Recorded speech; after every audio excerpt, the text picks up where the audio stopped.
दुख में हिम्मत रखने से दुख आधा हो जाता है। अगर दुख में हमने धैर्य धारण किया है तो वो दुख हमें अधिक कष्ट नहीं देगा।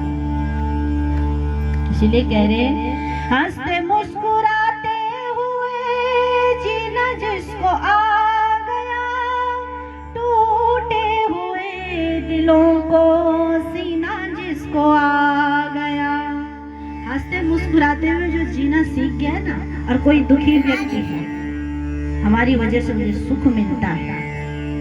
हंसते मुस्कुराते हुए जीना जिसको आ गया, टूटे हुए दिलों को सीना जिसको आ गया। ऐसे देवताओं के चरण पखारे, वो देवता के समान है। बहुत बड़ा कष्ट किसी के जीवन में है और हमने देखा वो व्यक्ति मुस्कुरा रहा है, एकदम प्रसन्न है, उसके चेहरे पर परेशानी है ही नहीं, और सुख में तो है ही, लेकिन दुख में भी वो वैसे ही दिख रहा है। हमें बड़ा आश्चर्य हो। कोई दुखी दिखता है वो तुरंत उसकी मदद के लिए, उसकी सहायता के लिए आगे आता है। जहां देखो वही कर्म अपना करता रहता, किसी चीज की चिंता नहीं है उसको। जितना भी उसके पास है वो उतने में ही खुश है, और बस दूसरे के लिए, दूसरे की मदद के लिए, दूसरे की सहायता के लिए वो तत्पर है, कभी भी कहीं भी। उनकी तरह नेक बन के जिंदगी गुजारे।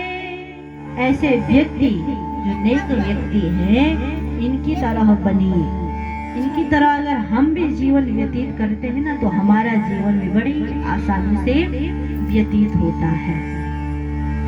जिसका मन एकाग्र है, जिसके मन में शांति है, जिसके मन में धैर्य है, तो वो व्यक्ति सदैव सुखी है। वरना कोई कितना भी चिल्लाए कि मैं सुखी, मैं सुखी, कोई सुखी नहीं। मैंने कहा जो अपने लिए तो सभी कर रहे हैं, दूसरे के लिए भी करें तो वो असली इंसान है।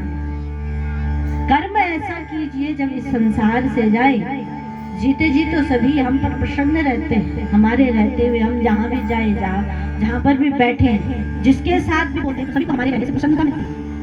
और कर्म ऐसा करके जाए संसार, जब हम इस संसार से चले जाएं तो तब भी लोग हमें याद करें।